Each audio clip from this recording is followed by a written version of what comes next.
وهذا لأن الدجال غايته الإضلال ومثل هذا العالم وإن صرف الناس عن الدنيا بلسانه ومقاله فهو داع لهم إليها بأعماله وأحواله ولسان الحال أفصح من لسان المقال وتبع الناس إلى المساعدة في الأعمال أميل إليها من المتابعة في الأقوال. Hal itu dikarenakan tujuan Dajjal memang jelas, yaitu ingin menyesatkan manusia. Sementara ulama yang buruk, kendati lisan dan kata-katanya mengajak manusia berpaling dari dunia, namun ia juga mengajak mereka kepada dunia melalui perbuatan dan tingkah lakunya atau suri teladannya. Betapapun bahasa sikap itu lebih fasih daripada bahasa lisan, sebab salah satu karakter manusia itu lebih cenderung menyaksikan tindakan nyata daripada memperhatikan atau mengikuti kata-kata. Bismillahirrahmanirrahim. Alhamdulillah, Allahumma shalli wa sallim ala sayyidina Muhammadin wa ala alihi wa sahbihi ajma'in, amma ba'd. Seperti yang telah kita dengarkan bersama, bahwasannya jenis daripada manusia di dalam menuntut ilmu, para penuntut ilmu, ya. Agama ada 3. Al-Imam Al-Ghazali mengatakan yang pertama, ada orang yang menuntut ilmu dengan niat yang baik, semata mengharap ridha Allah, untuk keluar dari kebodohan, memberikan hak akal, untuk memahami dari ketidakfahamannya akan ilmu agama, maka ini termasuk minal faizin, orang-orang yang beruntung. Orang-orang yang beruntung. Jadi kasih nama anak Faizah, jadi anak yang beruntung. Ada yang kedua, niatnya menuntut ilmu tujuannya adalah keduniawian. Yang ketiga begitu juga, menuntut ilmu niatnya keduniawian. Yang kedua, kalau dia tidak cepat bertaubat dan menyadari daripada ilmu yang digunakannya hanya untuk mendapatkan pujian, mendapatkan popularitas, ya, atau untuk berdebat dengan orang lain, menyalahkan orang lain, nah ini dikhawatirkan, dikatakan Imam Ghazali, matinya su'ul khatimah. Lah yang ketiga, orang yang niat menuntut ilmu tapi juga sama salah niatnya di dalam menuntut ilmu untuk mendapatkan banyak pundi-pundi keduniawian, kedudukan, jabatan, ya, apalagi penghormatan, supaya dihormati orang.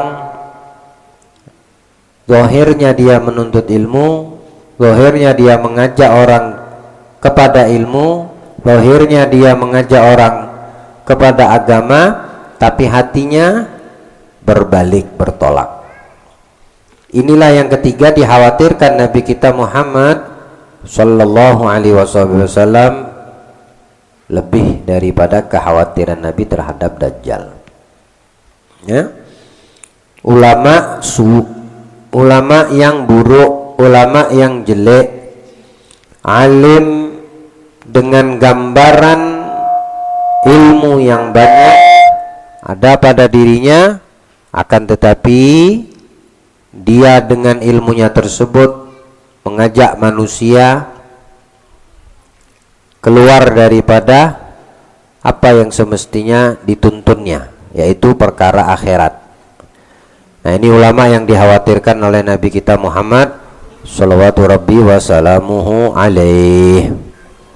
Allah jadikan kita punya niat di dalam menuntut ilmu sebagaimana pertama dari jenis kalangan penuntut ilmu semata mengharapkan ridha Allah subhanahu wa ta'ala, membahagiakan Nabi kita Muhammad sallallahu alaihi wa ala alihi wa sahbihi wasallam, dan menjadi orang-orang yang beruntung, ya, di dalam menuntut ilmu kita menjadi orang yang beruntung insyaallah. Di dalam hadis lain yang diriwayatkan Imam Ahmad bin Hanbal dalam Musnad, Nabi mengatakan, inna akhwafa ma akhafa alaikum, yang aku takuti, khawatirkan, ala ummati, terhadap umatku. Siapa? munafiqun alimul lisan. Orang yang munafik pinter lisannya, cakap dia kalau berbicara, pinter dia kalau berkhutbah, pinter dia lisannya kalau mengajak orang perihal agama, tapi di dalam dirinya ada kemunafikan. Lahirnya casingnya agama. Kalau dia bercakap jago, kalau dia berkata-kata pinter, kalau seandainya dia berkhutbah, masya Allah, membuat orang yang mendengarkan itu kagum. Tapi di dalam batinnya, di dalam hatinya memiliki banyak sifat munafik. Ya. Orang yang seperti ini tidak bisa dikatakan kafir. Ya, tidak bisa dikatakan ingkar. Karena zahir dia Islam. Dia mengucapkan dua kalimat syahadat. Tapi dia punya batin terbalik, ya, mengingkari. Apa yang Allah datangkan melalui Nabi kita Muhammad, enggak mau dia terima. Kalau seandainya ditujukan kepada mereka, mereka berat untuk melakukannya. Jika dikatakan perihal harta benda, mereka enggan mengeluarkan. Bahkan mereka mengajak orang lain untuk tidak mengeluarkan. Ini sifat-sifat munafik banyak. Ya. Mau di setiap zaman, waktu, kapanpun itu. Mulai dari zaman terdahulu, hatta di tengah-tengah Nabi kita Muhammad pun ada orang-orang yang munafik ini. Di zaman kita juga ada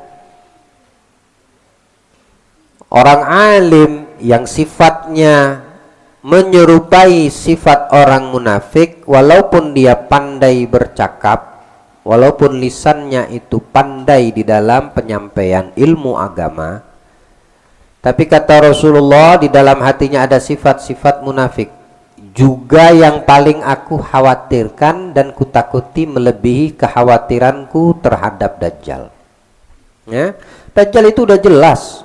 Jelasnya apa? Jelasnya Dajjal itu menyesatkan.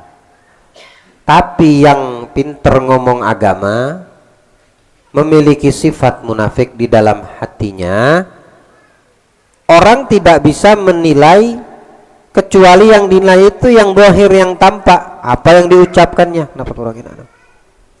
Itu aja yang dinilainya. Tujuannya hanya untuk mendapatkan daripada urusan-urusan dunia. Dia manfaatkan manusia yang ada di sekitarnya. Ya. Jadi ini yang dikhawatirkan munafik. Alim, pinter, pandai, alimul lisan. Jago dia kalau soal ngomong jago dia. Lebih dikhawatirkan Nabi Shallallahu Alaihi Wasallam melebihi daripada kekhawatiran beliau terhadap Dajjal. Hingga di dalam Al-Quran itu, di antara surat yang terdapat di dalam Al-Quran, Allah kasih nama surat Al-Munafiqun. Ini ayat ditujukan kepada Abdullah bin Ubay bin Salul. Abdullah bin Ubay bin Salul. Lisannya ya mengucapkan dua kalimat syahadat. Kalau dia berbicara, pandainya tuh luar biasa. Nabi saja sampai dibuatnya fokus kalau mendengarkan kalimat-kalimat yang keluar dari mulutnya ini, Ibn Salul, Abdullah bin Salul. Nabi itu sampai takjub, kagum. Tapi Allah memberitahukan kepada nabinya Muhammad SAW bahwasannya yang di mulut tidak seperti yang di hati. Idza ja'akal munafiquna qalu nashhadu innaka la rasulullah. Kalau datang kepadamu wahai Muhammad orang-orang yang munafik, lalu mereka berkata dan bersaksi bahwasanya engkau adalah betul-betul utusan Allah. Itu mulutnya ngomong kayak gitu. Itu kesaksian orang munafik. Wallahu ya'lamu innaka la rasuluhu. Sesungguhnya Allah betul-betul lebih mengetahui bahwasanya engkau adalah utusan Allah. Orang munafik mengatakan dengan memastikan Nabi Muhammad adalah utusan Allah. Tapi orang munafik nih, Allah kasih tahu kepada Nabi kita Muhammad SAW, aku lebih mengetahui dari mereka, kata Allah, kalau engkau memang betul-betul utusanku, aku yang mengutusmu. Meski orang-orang munafik itu mengatakan kamu betul-betul utusanku, tapi itu di mulutnya aja, kata Allah. Aku tahu yang di hatinya. Wallahu ya'lamu innaka la rasuluhu. Wallahu ya'shhadu innal munafiqina lakadzibun. Dan Allah memberikan kesaksian juga bahwasannya itu orang betul-betul munafik dan pendusta yang mengatakan engkau adalah seorang rasul. Aku lebih tahu dari mereka, kata Allah, kalau engkau memang utusan yang aku utus. Dan aku memberikan kesaksian, yang ngomong bersaksi kamu adalah utusan Allah, itu adalah orang-orang munafik dan pandai berdusta. Nah. Ayat setelahnya, ittakhadhu aymanahum junnatan fasaddu an sabilillah. Mereka itu memberikan kesaksian, mengambil sumpah, bersumpah untuk beriman kepada Allah, bersumpah untuk beriman kepada Rasulullah. Ittakhadhu aymanahum junnatan fasaddu an sabilillah. Itu cuma untuk tameng saja, takut. Mereka tuh takut, makanya mereka mengambil sumpah denganmu. Supaya apa? Takut apa? Nggak dibunuh, agak ditawan, hartanya nggak diambil, nggak dirampas, dijadikan ghanimah, rampasan perang. Junnah itu dijadikan tameng, benteng aja. Innahum sa'a ma kanu ya'malun. Sungguh buruk apa yang mereka lakukan, kata Allah. Allah Maha tahu, Allah yang paling tahu. Yang mereka lakukan itu, meskipun mereka itu mengatakan Tuhannya Allah, Nabinya Muhammad, semua itu cuma untuk melindungi diri mereka. Bohong saja, kata Allah. Yang mereka lakukan itu betul-betul teruk, buruk, jelek banget. Mereka takut dibunuh, mereka takut diperangi, mereka takut dirampas harta bendanya, mereka takut dijadikan tawanan perang. Makanya mereka katakan memberikan sumpah kepadamu, tapi di belakangmu mereka ingkar. Nah, itulah sifat munafik, ya. Mereka berjanji di hadapanmu, di belakangmu mereka berkhianat. Itulah sifat munafik. Banyak tak di zaman kita semua? Allah jauhkan kita dari sifat munafik ini.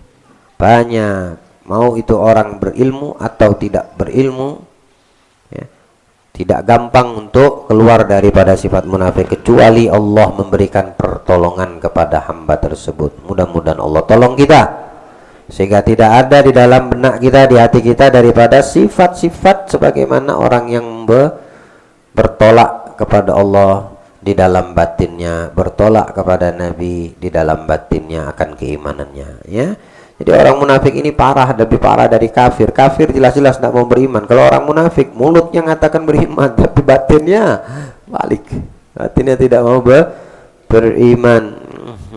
Dzalika bi annahum amanu. Itu sebab, karena sebab mereka itu beriman. Tsumma kafaru. Kemudian mereka kafir. Fatubi'a ala qulubihim fahum la yafqahun. Allah stempel di dalam hati mereka. Kosong gitu. Mereka jadi kosong aja. La yafqahun, mereka tidak faham. Mereka bisa mendengar nasihat Nabi, tapi mereka itu kosong. Kosong dari apa yang disampaikan Allah, kosong dari apa yang disampaikan Nabi Muhammad. Fahum la yafqahun, tidak bisa mereka fahami.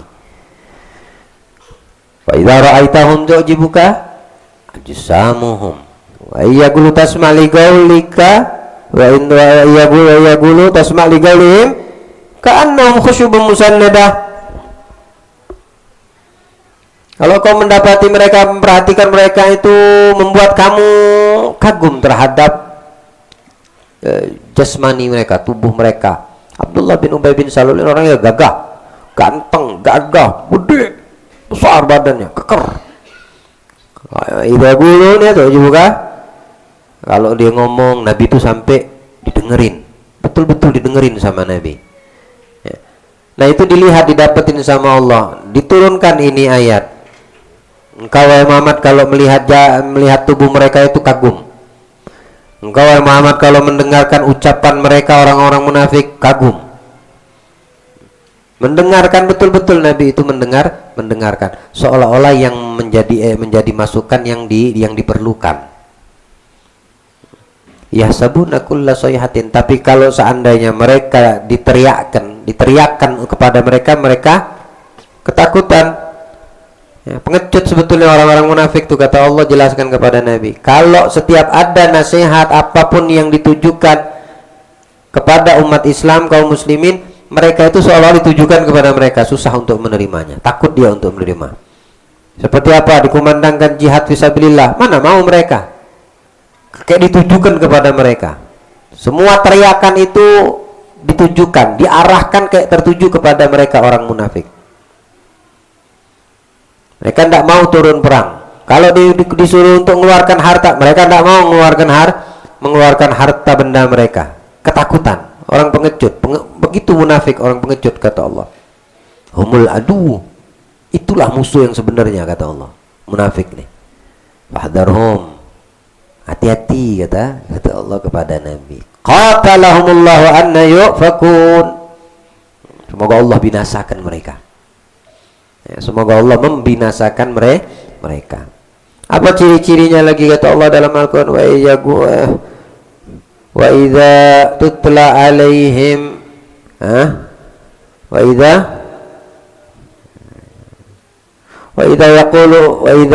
yaqulu ta'alu yastaghfir lakum Rasulullah. Kalau mereka dipanggil, mendekatlah, maksudnya betul-betullah kalian beriman kepada Allah.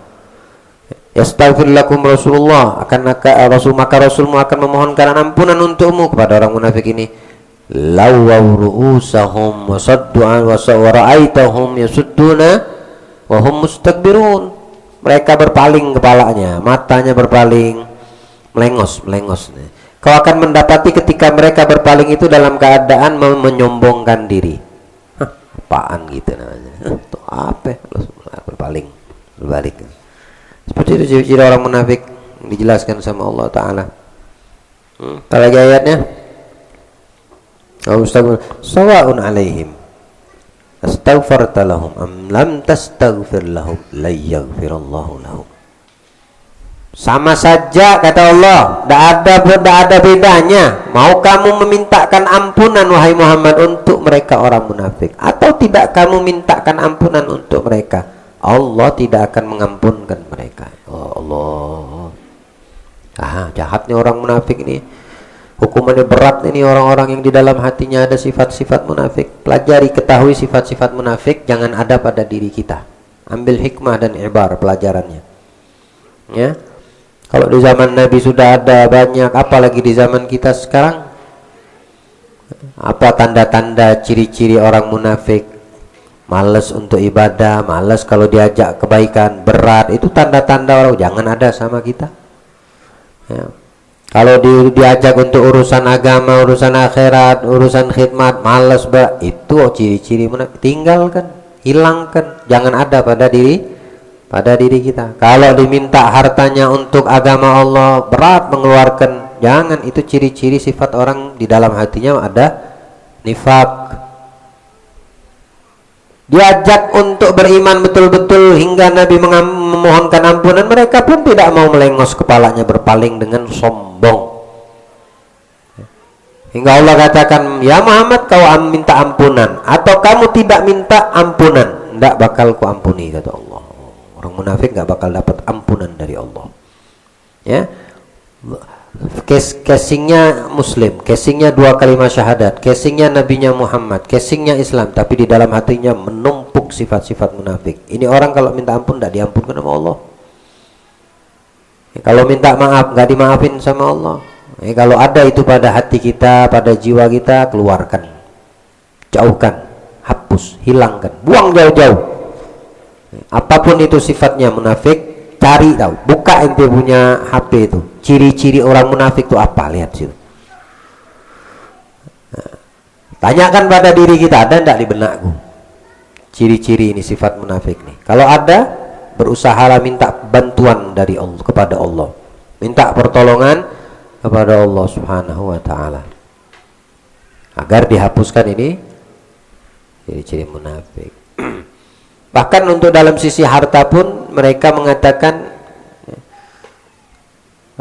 jangan pernah datangkan bersedekah, berinfak kepada orang yang ada di sekitarnya Rasulullah, sampai mereka bubar, sampai mereka kebingungan tidak mendapatkan apa yang mereka inginkan. Walillahi khazainus samawati wal ardi walakinnal munafiqina la yafqahun. Mereka tidak tahu perbendaharaan Allah tuh melebihi daripada luasnya langit dan bumi. Orang-orang munafik tidak paham yang seperti itu.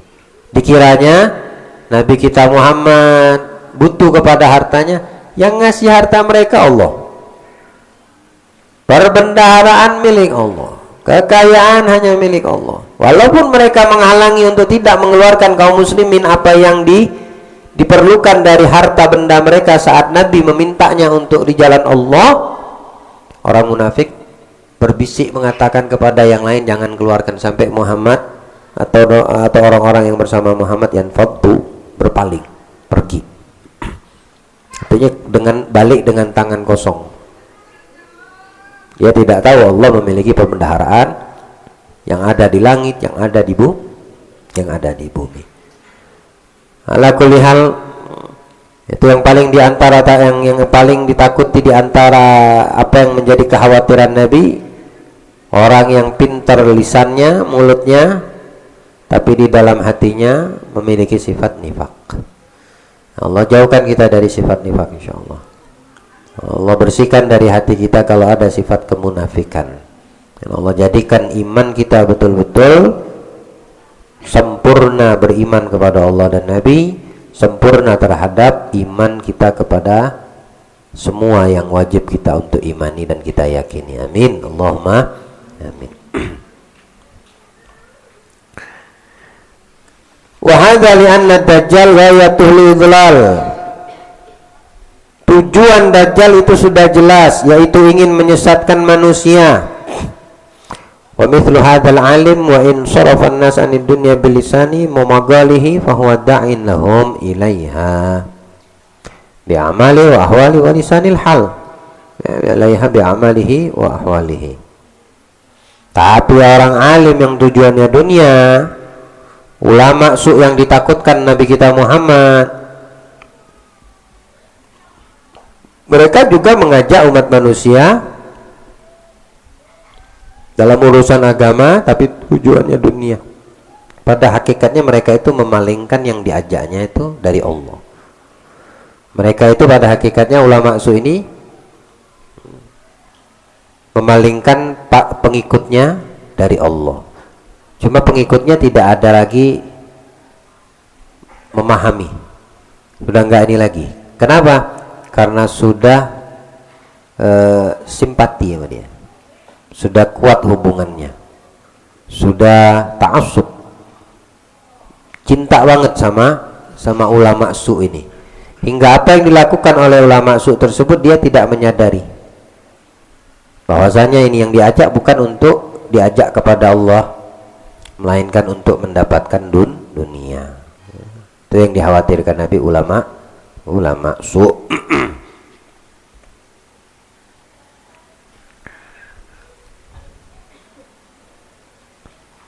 Baik itu dari perbuatan atau tingkah lakunya, betapapun bahasa sikap itu lebih fasih daripada bahasa lisan. Orang-orang yang munafik itu pintar ngomong, tapi bahasa tubuhnya ndak ada. Keadaan dirinya, prakteknya di dalam kesehariannya itu bertolak belakang dengan apa yang diucapkannya. Ini orang-orang yang munafik. Ini juga orang-orang dinamakan ulama su, yang pintar lisannya, ya. Mereka mengatakan dengan mulutnya piawai banget, tapi kalau dalam praktek untuk dirinya sendiri tidak ada. Nah, ini bahaya yang seperti ini, ya, bisa mencelakakan dia, merugikan orang yang ada di sekitarnya. A'adzanallahu minhu. Allah lindungi kita daripada itu.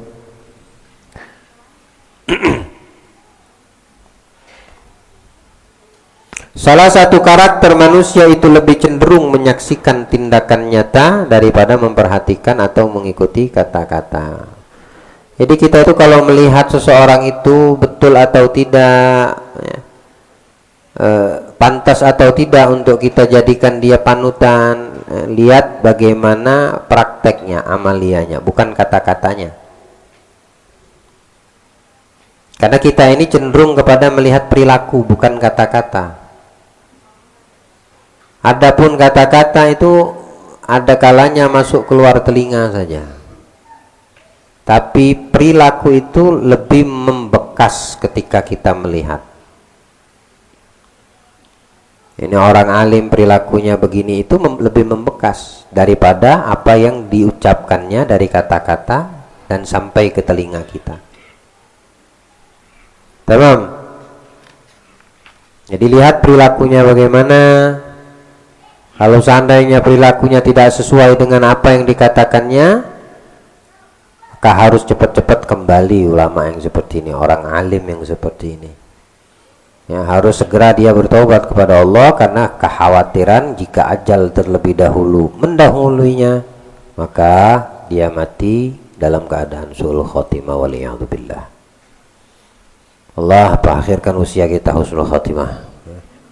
Allah jadikan apa yang kita dengar, kita lakukan dengan badan kita. Ya, kita mengamalkan, kita mengaplikasikannya dengan bantuan Allah, dengan kekuatan dari Allah Subhanahu wa taala. Fa inna la haula wala quwwata illa billah. Tidak ada daya upaya kecuali datangnya dari Allah. Baik, tim. فما أفسده هذا المغرور بأعماله أكثر مما أصلحه بأقله إذ لا يستجزئ الجاهل على الرغبة في الدنيا إلا باستجزاء العلماء فقد صار علمه سببا لجرأة عباد الله على معاصيه ونفسه الجاهلة مدلة مع ذلك تمنيه وترجيه وتدعوه إلى أن يمن على الله بعلمه وتخيل إليه نفسه أنه خير من كثير من عباد الله. Kerusakan yang ditimbulkan oleh orang yang tertipu dengan amal-amalnya ini lebih banyak daripada kebaikan yang ia lakukan. Tertipu sama siapa? Tipu sama syaitan. Siapa yang nipu ya ulama seperti itu? Siapa yang bisa mengelabui, yang bisa menipu manusia? Mau dia itu orang yang paham atau tidak paham, mau dia itu orangnya bodoh atau alim, yang cuma bisa menipu mereka syaitan. Baik. Daripada kebaikan yang ia lakukan hanya dengan kata-katanya. Sebab orang bodoh itu berani rakus terhadap dunia gara-gara orang pintar. Jadi ilmu orang pintarlah yang menjadi penyebab hamba-hamba Allah yang awam berani berbuat durhaka kepadanya. Jiwanya yang sebenarnya bodoh terus menipu angan-angan serta harapannya. Ia menganggap bahwa dirinya lebih baik daripada kebanyakan hamba Allah. Siapa yang menganggap dirinya lebih baik daripada makhluk ciptaan Allah? Yang punya sifat ini menganggap lebih baik. Ana khairum minhu. Khalaqtani min narin wa khalaqtahu min tin. Iblis. Kalau sudah menganggap dirinya lebih baik dari orang, berarti sifat iblis ada pada diri orang tersebut. Min syarril waswasil khannas alladzi yuwaswisu fi minal jinnati. Mau manusia, mau daripada kalangan jin, keturunan iblis, konco-konconya bisa. Salah Adam tidak ada, Allah menceritakan semua itu di dalam Al-Quran. Lihat bagaimana iblis ini jahatnya sama kita manusia. Itu kalau kita lihat di dalam Al-Quran, Allah menceritakan bagaimana kisahnya proses Nabi Adam diciptakan. Setelah dibentuk, ditiupkan ruh, dihidupkan Allah. Lalu Allah perintahkan semua malaikat yang ada, semua makhluk ciptaan yang oleh malaikat, sujud kepada Nabi Adam, hormati, untuk memuliakan ciptaan Allah ini. Baru aja hidup, belum melakukan apa-apa, semuanya sujud. Fasajadu illa iblis lam yakun minas sajidin. Semua sujud kecuali iblis. Tidak dia jadikan dirinya seperti yang dilakukan malaikat untuk sujud. Qala ma mana'aka alla tasjud id amartuk. Iblis, kenapa kau tidak ikuti perintahku? Aku perintahkan untuk sujud, kenapa kau tidak sujud? Apa jawab iblis? Gimana nih mau sujud sama Adam? Aku lebih. Aku lebih. Paham sampai di situ? Aku lebih. Dia dari tanah, aku dari api. Aku dari api, dia dari tanah. Bagaimana aku sujud sama yang lebih rendah, lebih hina? Kualitas kita manusia ini bukan dari kecuali satu, apapun, dari satu saja, takwa kita kepada Allah. Itu kualitas iman seseorang itu bisa terlihat. Tidak melihat dia siapapun, wala ilm, wala nasab, wala aljah, kedudukan, bukan juga jabatan, tidak ada. Kualitas kita, iman kita, takwa kita. Di situ bisa terlihat ini orang betul-betul hamba Allah. Iblis itu udah ahli ibadah. Dulunya ahli ibadah, sebelum Nabi Adam diciptakan itu ahli ibadah. Tidak ada yang bisa mengalahkan daripada ibadahnya dia. Namanya mah bukan iblis. Iblis itu setelah dia mendapatkan laknat dari Allah baru dinamakan iblis. Maka nama iblis itu ablas min rahmat, magutu min rahmatillah. Artinya ablas atau iblis yang terputus dari kasih sayang Allah, yang terputus dari rahmat Allah. Nah, itu namanya bahasa Arabnya ablas. Maka dipanggillah iblis. Dia bagian dari malaikat dulunya. Tapi memang sudah sunnatullah. Tujuannya apa? Biar kita ini mengambil pelajaran, biar kita ini lebih antisipasi, biar kita ini lebih menjaga diri. Karena tidak akan ada yang bisa selamat dari mulai kita keluar hidup di dunia dilahirkan sampai kita mati, betul-betul nyawa ini tidak ada, ruh ini betul-betul udah nggak ada di jasa. Iblis itu nggak bakal tinggal diam. Karena itu sudah janjinya, itu sudah sumpahnya. Saking keselnya dia karena tidak mau taat. Padahal menjalankan perintah dari Allah untuk sujud, yang lain ikut, dia sendiri yang ingkar. Susahnya di mana? Sulitnya di mana? Apa yang menjadi sebab dia tidak mau? Apa yang menjadi sebab dia iblis itu ingkar? Takabur, meremehkan. Nah, seperti yang dikatakan di sini, menganggap dirinya lebih baik dari kebanyakan hamba Allah. Orang kalau sudah meremehkan orang lain, di mata Allah dia remeh. Kita kalau udah menyepelekan orang, makhluk Allah, di mata Allah kita detik itu juga saat kita meremehkan, kita remeh. Nah, itu musibah terbesar kalau sudah di mata Allah kitanya remeh. Hatta binatang, sekalipun yang paling berat najisnya, nggak boleh diremehkan. Orang yang beriman, yang sejatinya ingin sempurna imannya, selalu evaluasi diri, selalu dia introspeksi diri, tidak pernah meremehkan orang. Yang remeh dia, bukan orang. Yang hina dia, bukan orang. Itu mukmin. Mulai daripada perilaku yang ada di dalam batin ataupun di ucapan. Allah mengetahui ketika mata kita ini meremehkan orang lain. Kamu melengos dengan pandangan mata yang meremehkan, menganggap sepele orang lain. Kamu kira Allah tidak tahu? Ya'lamul kha'inatul ayun wa ma khufis sudur. Dia Allah mengetahui. Kha'inatul ayun, khianatnya mata Allah tahu. Wa ma tukhfis sudur, yang tersembunyi di dalam batinmu, di dalam hati yang kamu tidak tahu, Allah tahu. Ada yang bisa lolos? Jadi jangan ditiru sifat iblis yang meremehkan Adam karena terbuat dari tanah, walaupun tanah itu sifatnya bau. Tapi yang harus dia fahami semestinya, siapa yang memerintahkan untuk sujud. Ternyata iblis tidak seperti itu. Dia hanya melihat sisi zahir ciptaan. Keluar inti, kata Allah. Keluar inti, tidak pantas untuk takabur ini, kata Allah. Di tempat ini kamu tidak pantas untuk takabur. Keluar. Bilang iblis, ya Allah, andurni ila yaumil yub'atsun.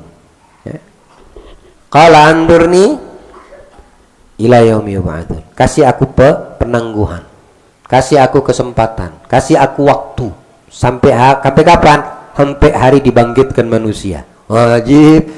Dari dia minta sebelum ada manusia di bumi, sudah minta dia sampai kapan? Sampai akhir kehidupan, sampai orang dibangkitkan, sampai orang mati, sampai kiamat. Qala innaka minal mundharin, bilang Allah, kamu termasuk orang yang kukasih kesempatan, makhluk yang kukasih kesempatan, bukan orang, makhluk ya.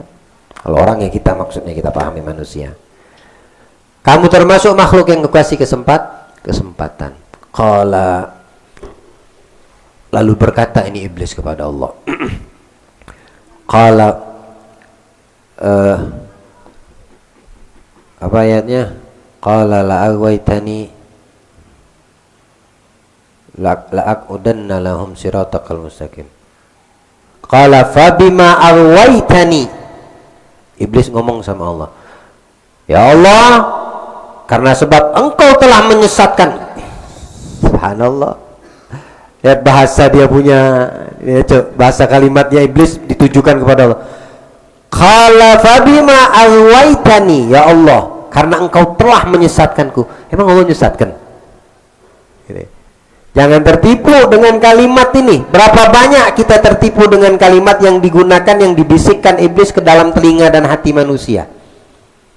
Allah saja dibilangnya seperti itu, karena engkau telah menyesatkanku. Buset deh, Allah menyesatkan. Allah menciptakan taat, Allah menciptakan maksiat. Iya, Allah menciptakan mungkar, Allah menciptakan taat, Allah menciptakan hidayah petunjuk, Allah menciptakan kesesatan, Allah menciptakan surga, Allah menciptakan neraka. Betul, tapi yang membuat pilihan kamu. Kamu mau tersesat atau kamu mau mendapatkan hidayah petunjuk? Kita yang memilih. Tapi memang Allah yang menciptakan itu. Nah, pilihlah kan. Apa yang kamu pilih? Yang dipilih sama malaikat saat diperintahkan sujud apa? Fasajadu. Tapi yang dipilih sama iblis, ana khairum minhu khalaqtani minan nar wa khalaqtahu min tin. Aku lebih baik ya Allah, kau ciptakan aku dari api, dia dari tanah. Nah, itu pilihan dia. Siapa yang milih? Iblis. Andaikan dia memilih seperti malaikat yang lain, no comment. Kalau dia memilih itu sujud, tidak bakal dia dilaknat, tidak bakal dia diusir, tidak bakal dia dikeluarkan dari surga. Tapi pilihannya dia, setelah dia salah, ngomong habima aghwaytani, karena engkau telah menyesatkanku. Kau sendiri yang milih untuk tidak mau sujud, makanya kau tersesat. Jangan dibalik, dia balik kalimatnya, karena engkau telah menyebabkan aku tersesat ya Allah. La'aqudanna lahum siratakal mustaqim. Aku akan duduki jalan lurus yang kau berikan kepada umat manusia. Aku akan berada di tengah-tengahnya. Di tengah-tengah siratal mustaqim ada setan. Apa siratal mustaqim? Hadir kalian ke majelis, hadir siratal mustaqim. Kalian baca Quran, siratal mustaqim.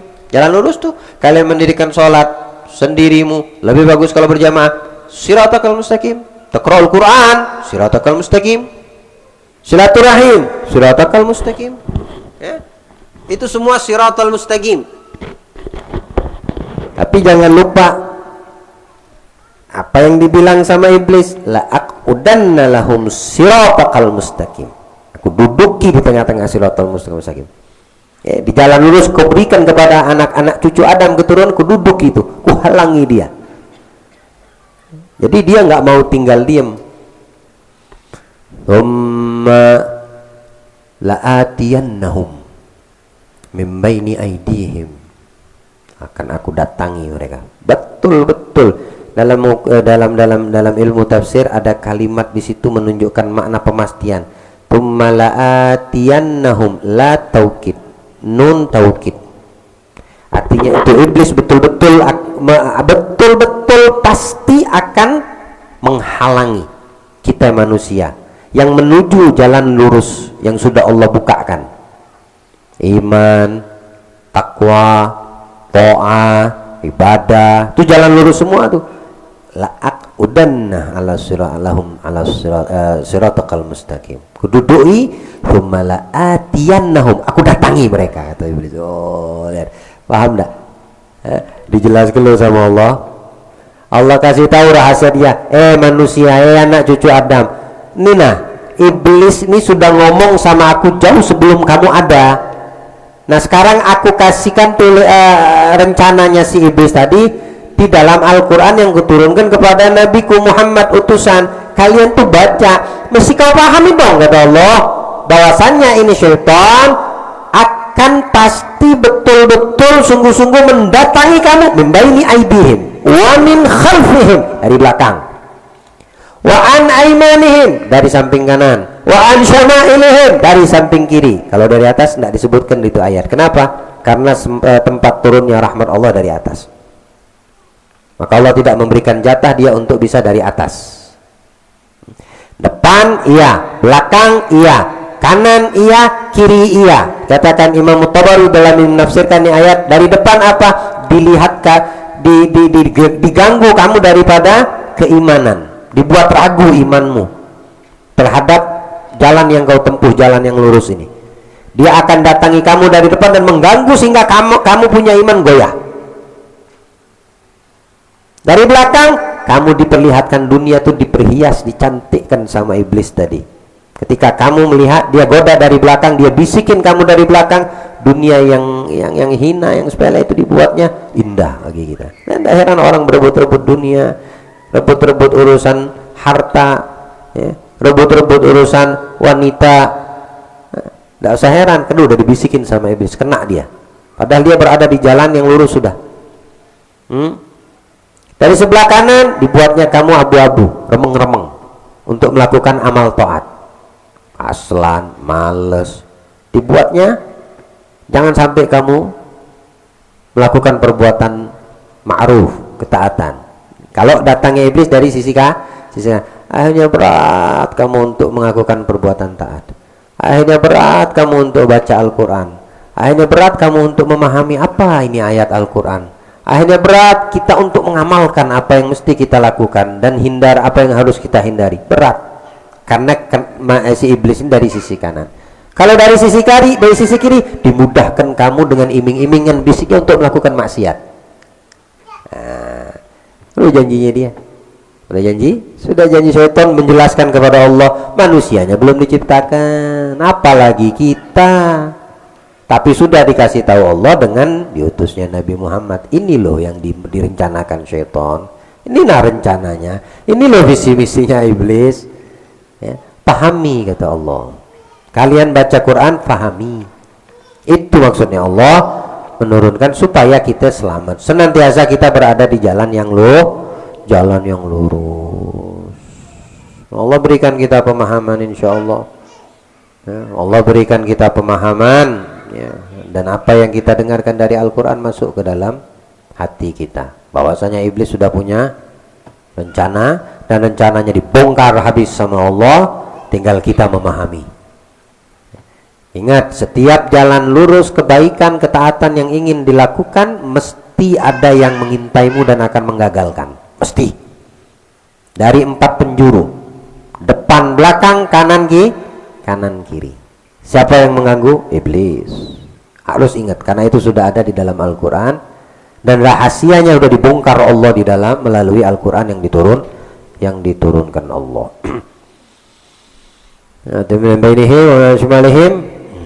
Wala tajidu aktsaruhum syakirin.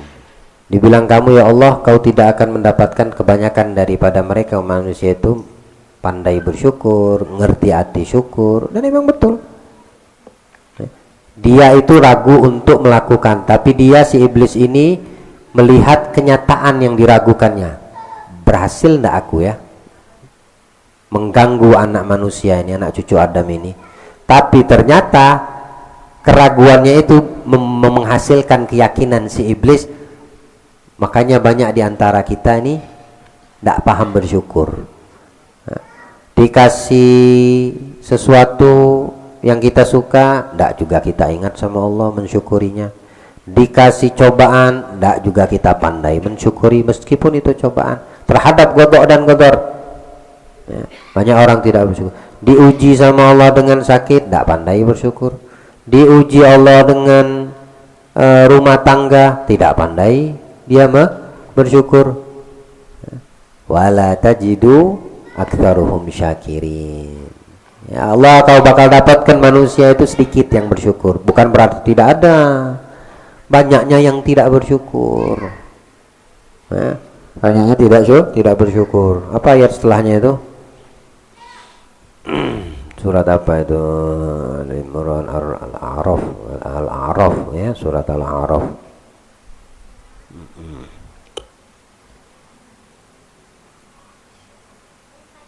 Setelah itu diusir sama Allah di iblis. Keluar kamu dari ini surga. Keluar dari surga dalam keadaan kamu terhina dan terusir. Bilang Allah kepada iblis, kau ingin membuat hambaku tidak bersyukur, menggoda dari 4 arah. Apa yang mau kau lakukan? Lakukan. Tapi bilang Allah, bagi yang mengikuti kamu, nah ini ada nih ancamannya buat yang mengikuti. Laman tabi'aka minhum la'amla'anna jahannama minkum ajma'in. Yang mengikuti syaitan iblis ini tadi, kupenuhi kalian berdua di dalam neraka jahanam. Kalian berdua yang kamu ya iblisnya, yang kamu ajak, yang mengikuti ajakanmu, dia ikut kepada panggilanmu, seruanmu, kalian semua kupenuhi jahanam dengan kalian. Nauzubillah. Ya Allah, jangan masukkan dalam neraka. Tapi waktu masih hidup ngikutin syaitan, ngikutin iblis. Bagaimana? Ini udah janji Allah.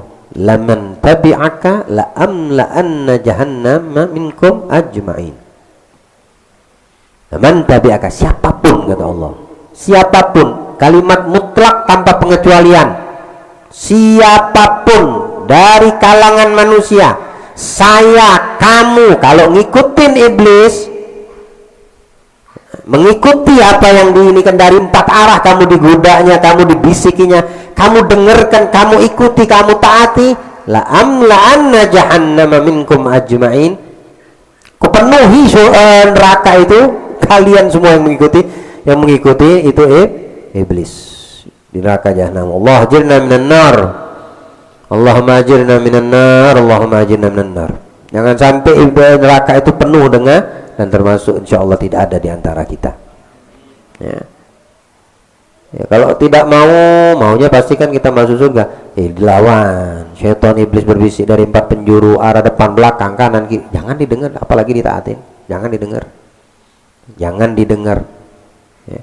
Kamu buka surat Al-A'raf ini, kamu resepin, ya. Pegang itu aja lah. Setiap kali ada masalah, berarti setan ada lagi di samping kamu, entah dari depan, belakang, kanan, kiri, supaya kamu jadi pengikutnya. Bikinlah jawaban dan kasih jawaban kepada syaitan. Apa yang dibisikkannya kepada diri kita. Gak bakal ku ikuti kamu. Kau ingin aku menjadi pengikut? Gak bakal aku mau jadi pengikutmu. Gak bakal. Kamu ingin sholat, tiba-tiba entah lagi lah. Ada yang bisikin kamu, nih ngundur-ngundur waktu kamu nih. Kau jawab, oh kau mau mengundur-ngundur waktuku? Syaitan yang terlaknat, gak bakal aku mau mengikutimu. Kayak ngomong diri, jangan di depan umum nanti dikira orang gila. Ya. Dalam perihal rumah tangga, dibisikin juga sama dia. Ini bab emosi biasanya, bab ego, bab egois nih, bab marah, macam-macam kalimatnya. Itu dibisikin tuh lagi, supaya rumah tangganya hancur. Dijawab, bisikan iblis itu dijawab. Kamu pengen aku jadi pengikutmu, hai iblis? Nggak bakal. Aku tahu kau sedang mancing-mancing hatiku. Kau buat gundah aku punya, nggak bakal kamu berhasil. Gitu. Harus mesti seperti itu. Ingat, semua yang mengajakmu, yang mengarahkanmu kepada siratal mustaqim, mesti dia berada di tengah-tengahnya dari 4 sisi untuk menggagalkanmu. Allah berikan perlindungan kepada kita, dan mudah-mudahan Allah jadikan kita hamba yang bersyukur. Tim, kita habiskan ini ya, karena setelah ini masuk ke pembahasan bagian yang pertama insyaallah ba'dal Id. Habiskan kajian malam ini dulu. Taib. Fakun ayyuhat talibu minal fariqil awal wahdhar an takuna minal fariqil thani, fakam min musawwifin ajalahul ajal qabla at-taubati fa khasira wa iyyak, thumma iyyaka an takuna minal fariqil thalithi fatahlaka halakan la yurja ma'ahu falahuka wala yuntadharu salahuka, fa in qulta fama bidayatul hidayah liujarriba biha nafsi. Oleh karena itu, wahai para penuntut ilmu, jadilah kalian termasuk dalam golongan yang pertama. Jadi dengan niat yang bagus ya. Buka lagi ke belakang, apa itu golongan yang pertama? Mereka yang menuntut ilmu dengan niat yang bagus. Jadikanlah diri kita seperti itu. Baik.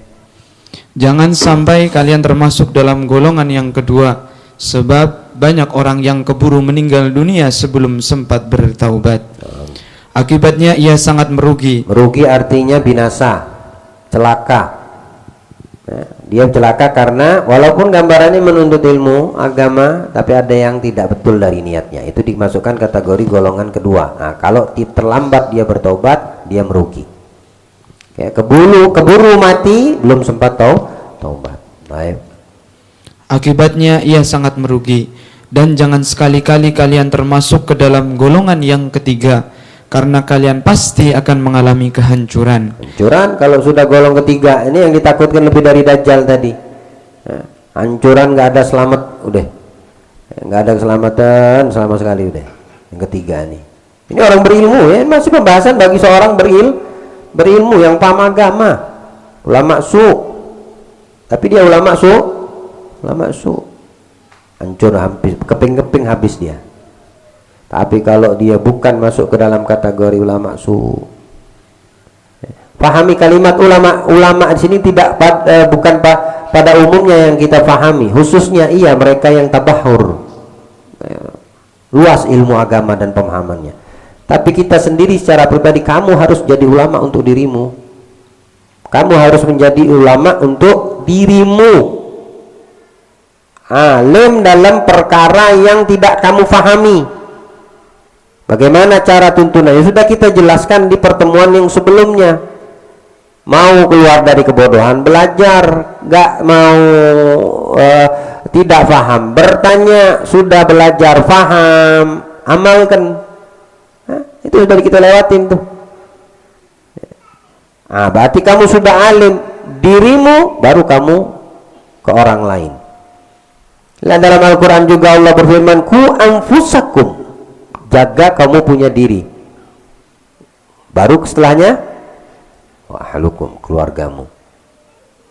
Dan mulai dari diri kita, alimkan diri kita, baru orang di sekitar kita. Baik. Sehingga sulit diharapkan kalian akan beruntung atau menjadi baik setelahnya. Jika engkau bertanya, apa yang menjadi proses awal datangnya petunjuk supaya aku bisa mengetahuinya? Fa'lam anna bidayataha zahiratut taqwa wa nihayatuha batinatut taqwa. فلا عاقبة إلا بالتقوى ولا هداية إلا للمتقين والتقوى عبارة عن امتثال أوامر الله تعالى واجتناب نواهيه فهما قسمان وها أنا أشير عليك بجمل مختصرة من ظاهر علم التقوى في القسمين جميعا وألحق قسما ثالثا ليصير هذا الكتاب جامعا مغنيا والله المستعان. Maka ketahuilah bahwa sesungguhnya proses awal secara lahir maupun batin ialah ketakwaan. Akibat yang menjanjikan kebaikan harus dengan jalan takwa, dan petunjuk itu hanya milik orang-orang yang bertakwa.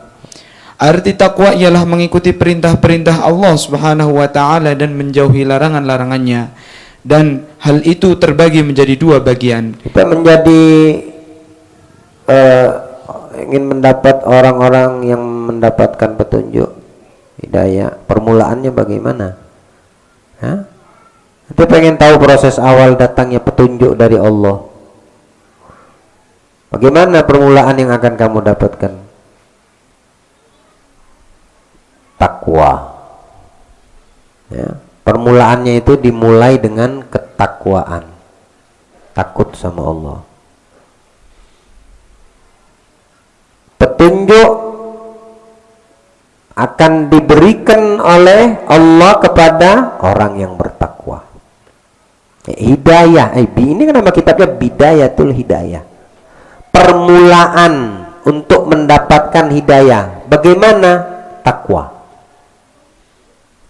Orang yang bertakwa dapat hidayah, mendapatkan petunjuk.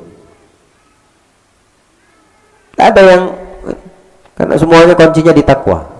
Ada rasa takut kepada Allah. Apa itu takwa dijelaskan di sini? Mengikuti perintah Allah, menjauhi yang dilarang. Selesai. Pahami, mana yang diperintahkan Allah, jalani. Mana yang dilarang Allah, jauhi. Selesai. Kalaupun ada yang berkata, oh berat betul ini. Karena 4 sisi iblis sedang berbisik, selesai. Nah, kunci yang kedua yang kita lupakan, yang nggak boleh kita lupakan. Kalau kita lupakan, itulah keluar dari mulutnya, berat betul, malas betul aku ini itu. Padahal yang sedang akan kita lakukan itu adalah semuanya nilai-nilai ketakwaan. Orang mendapatkan petunjuk, takwa. Kunci utamanya takwa. Hidayah, petunjuk dari Allah, namanya hidayah, taufik, itu Allah hanya berikan kepada yang bertakwa. Hingga dalam Al-Quran Allah itu menjelaskan, wasari'u ila maghfiratin, bersegera kamu kepada maghfirah, ampunanku, ampunan Allah. Wa jannatin, dan surga. Wa jannatin arduha samawati wal ardi, samawati wal ardi uiddat lil muttaqin. Nanti mau dapatin ampunanku, kalian dapatkan hidayahku, kalian pengen mendapatkan surga yang luasnya seluas langit dan bumi, kalian bisa dapatkan. Tapi pertama yang harus ada pada diri kalian, itu semua aku berikan, ku janjikan ini, kata Allah, untuk siapa? Lil muttaqin, untuk orang yang bertakwa. Kalau tidak bertakwa, artinya tidak menjalankan perintah, tidak menjauhi larangan, tidak ada rasa takut kepada Allah, nggak bakal kita bisa mendapatkan itu yang sudah dijanjikan Allah. Apa? Maghfirah, surga. Apa ciri-cirinya orang yang bertakwa? Alladzina yunfiquna fis sarra wad dharra, yang menginfakkan hartanya dalam keadaan susah maupun senang ataupun susah. Wal afina anin nas, mudah memaafkan manusia. Ada orang yang jahat, mudah dia memaafkannya. Mudah dia, ndak ada. Dia tahu, dia paham daripada resep kuncinya itu dipegang sama ini orang, sama hamba Allah ini. Supaya dia masuk kepada gelar takwa ini, dia mendapatkan wisuda takwa ini di mata Allah, bukan di mata orang. Maka dipegang betul sama dia, hingga aku menjadi di mata Allah orang yang bertakwa. Kalau aku menjadi orang bertakwa, sudah dijanjikan sama Allah maghfirah, surga. Dan dengan sebab itulah aku mendapatkan petunjuk. Dan petunjuk dari Allah, hidayah dari Allah hanya kepada orang yang bertakwa, bukan orang yang fasik, bukan orang yang ahli mungkar, bukan orang yang ahli maksiat. Itu ciri yang kedua. Al-afina 'anil nas. Fikuna bisara wa dharra wal kadhiminal ghaidh. Afwan. Al-kadhiminal ghaidh, yang menahan emosi. Nanti pengen jadi orang takwa, belajarlah untuk menahan emosi. Emosi itu betul-betul yang ingin menghancurkan, yang ingin membinasakan, yang ingin mencelakakan. Jangan tahan emosi. Ya, pernah kita jelaskan, lebih baik kamu menahan diri daripada menahan emosi. Sedia payung sebelum tahan diri, bukan tahan emosi. Sulit orang untuk menahan emosi. Tapi tahan diri, jangan sampai kamu menahan emosi. Diri kita ditahan, orang mau maki, orang mau ngomongin aneh, orang mau menjelekkan saya, orang mau memfitnah saya. Itu pancingan semua tuh, supaya diri kamu tuh bangkit tahan dirimu. Jadi tidak terpancing emosimu. Wal kadhiminal ghaidh wal afina 'anin nas, memaafkan manusia. Wallahu yuhibbul muhsinin. Allah mencintai orang yang berbuat baik. Walladzina idza fa'alu fahishatan aw dzalamu anfusahum, dan orang-orang yang melakukan perbuatan yang keji, yang mungkar, maksiat, dosa, dan orang-orang yang mendolimi dirinya sendiri, bagaimana? Zakarullah, mereka langsung ingat kepada Allah. Kayak saya katakan, ulama, orang alim, orang yang berilmu, yang ada rasa takut kepada Allah, tidak akan melakukan perbuatan maksiat hingga dia dilalaikan syaitan atau tergelincir. Ketika dia faham, dia cepat kembali. Orang yang punya rasa takut kepada Allah. Ya, tidak ada orang yang berani terus-menerus melakukan maksiat kecuali hilang dari hatinya itu rasa takut. Udah nggak ada takut dia sama Allah, makanya dia mudah melakukan maksiat dan sifatnya berkelanjutan lagi. Alladzina idza fa'alu fahishan aw dzalamu anfusahum dzakarullah fastaghfiru lidzunubihim wa may yaghfiru dzunuba illallah. Adakah yang bisa mengampunkan dosa selain Allah? Allah tanya kepada kita. Ya. Allah kasih tahu kepada Nabi Muhammad, adakah yang bisa mengampunkan dosa selain aku? Sampaikan kepada umat manusia. Nah, sampai kepada kita. Adakah yang bisa mengampunkan dosa selain Allah? Tidak ada. Jadi tempat kembali kita kemana? Allah. Cuma satu-satunya tempat kembali kepada walam yusirruna ala ma fa'alu wa hum ya'lamun, dan dia tidak berkelanjutan melakukan perbuatan keji yang mungkarnya, dosanya, maksiatnya, padahal dia tahu. Ini ciri-ciri orang yang bertakwa yang dijanjikan sama Allah, surga, maghfirah. Ya. Tapi ada orang yang masya Allah, la haula wala inna lillah, tahu itu maksiat, tahu itu dosa, berkelanjutan. Ajib. Haram ngomongin orang, haram ngibain orang, jangan buka aib orang, tahu, continue. Bingung yang seperti ini. Berarti dia yang memilih kesesatan, padahal Allah sudah kasihkan dia jalan keluar, kenyamanan, kenikmatan menunggu di hadapannya esok di hari kiamat setelah kita meninggalkan dunia. Asal dia bersabar saja menjalankan. Itu punya sisa waktu berapa tahun? Umurmu 60 tahun di dalam ketetapan Allah. Kalau sekarang 30, masih 30 tahun. Sabar. Sabar kan. Kalau ketetapan umurmu 60 tahun, sekarang umur kamu baru 20 tahun, 40 tahun lagi. Sabar. Sebentar aja itu. Kalau 60 tahun, yang umurnya ada 10 tahun lagi. Sabar. Nah, kalau udah tahu maksiat jangan berkelanjutan. Tahu sudah itu haram hukumnya, jangan diteruskan. Walam yusirruna ala ma fa'alu wa hum ya'lamun.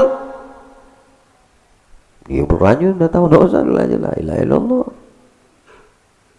Ulaika alladzi Jazaohum maghfiratun wa jannatin tajri min tahtihal anhar khalidina fiha.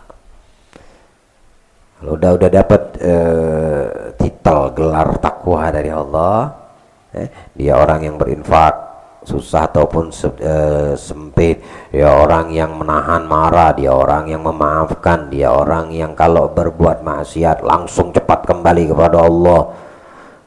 Dia tidak melanjutkan lagi yang dilarang sama Allah.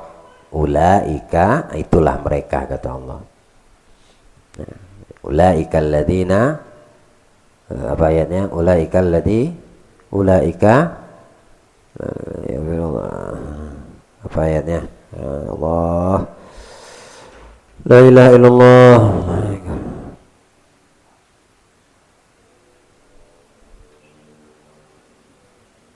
Coba buka surat Ali Imran.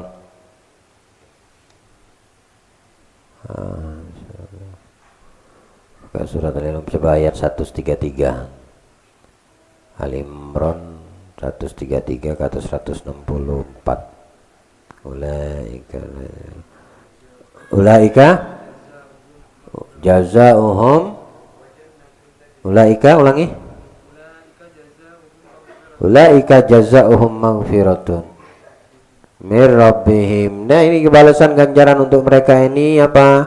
Ampunan dosa dari Allah untuk mereka. Terus wa jannatin tajri min tahtihal, surga, dia di dalam surga mengalir di bawahnya sungai-sungai. Di mana tempat ente ada? Di mana tempat kamu berada? Sungai itu ngalir di bawah kamu. Kamu tidur, sungainya ngalir. Kamu ke kebun, sungainya ikut kamu ngalir. Kamu naik gunung, sungainya ikut naik kamu ke gunung. Kamu ke pasar, di dalam surga nih ya, di bawahmu sungai ikut ngalir. Tajri itu mengalir, nggak berhenti. Kemana kamu berhenti, di situ dia berhenti, itu sungai-sungainya dalam surga itu. Bayangin lah, nggak kebayang juga. Bahkan yang kita bayangkan nggak ada apa-apanya, dan belum tentu semua surga itu lebih dari yang kita bayangkan. Itu nikmat surga. Silahkan ente menghayal, bayangin. Kalau ente keluar dari sini, cor beton, mana ada mengalir sungai, padahal di bawahnya itu air. Ya. Ente keluar dari sini, tajri min tahtika, got-got tuh ngalir ngikutin kamu keluar sana. Bukan nahar. Tajri min tahtiha al-anhar. Khalidina fi, kekal lagi di dalamnya. Allah jannal muttaqin. Allah jadikan kita orang yang bertakwa. Dan pada diri kita ya Allah, jadikanlah ciri-ciri orang bertakwa ada pada kami. Khalidina fiha wa ni'ma ajrul amilin. Senikmat-nikmat balasan ganjaran untuk orang yang mau melakukan, yang mau mengamalkannya. Ja'alna minal amilin. Allah jadikan kita orang yang mengamalkan. Yastami'unal qaul fayattabi'una ahsana. Menjadikan kita Allah orang-orang yang mendengar dan yang mengamalkan, insyaallah. Dengan itu baru kita mendapatkan hidayah, taufik dari Allah Subhanahu wa taala. Itulah cara pertama untuk mendapatkan hidayah. Kuncinya takwa. Apa itu takwa? Yang diperintah jalankan, yang dilarang jauhi. Selesai. Tamam. Ketika ada ujian, bisikan untuk siratal mustaqim yang kamu ingin melangkah ke depan, kamu berat, malas, nggak mau, ingat 4 sisi itu ada yang mengganggu dan membisikkanmu. Syaitan, iblis tuh sudah janjinya dia. Rumus dikasih, resepnya dikasih, rahasianya dikasih sama Allah. Tinggal kita memahami dan meminta bantuan Allah serta perlindungan darinya. Allah jadikan perkumpulan kita bermanfaat insyaallah. Minta maaf saya karena kelamaan waktunya, dan ini juga menjadi penutup sementara ya. Majelis kita insyaallah akan kita buka lagi ba'dal Aid ya, setelah Idul Fitri insyaallah. Allah berikan umur panjang, sehat, afiat. Allah berkahi umur kita insyaallah. Allah jadikan kita insyaallah hamba-hamba yang selalu bisa mudah mengamalkan kebaikan. Allah jadikan kita hamba yang istiqomah di dalam kebaikan. Allah jadikan kita hambanya yang bertakwa dalam sendiri atau di tengah keramaian. Dan Allah jadikan umur kita barakah, di akhiri husnul khatimah indal mauti khairin wa lutfin wa afiyah. Siril Fatihah hadratin Nabi Muhammad sallallahu alaihi wasallam. Al-Fatihah. Bismillahirrahmanirrahim. اهدنا الصراط المستقيم صراط الذين أنعمت عليهم غير المغضوب عليهم ولا الضالين آمين. لا لا إله إلا الله الموجود في كل زمان. لا إله إلا الله الموجود في كل زمان. لا إله إلا الله المعبود في كل مكان. لا إله إلا الله المعبود في كل مكان. لا إله إلا الله المذكور بكل لسان. لا إله إلا الله المذكور بكل لسان. لا إله إلا الله المعروف بالإحسان. لا إله إلا الله المعروف بالإحسان. لا إله إلا الله كل يوم هو في شان. لا إله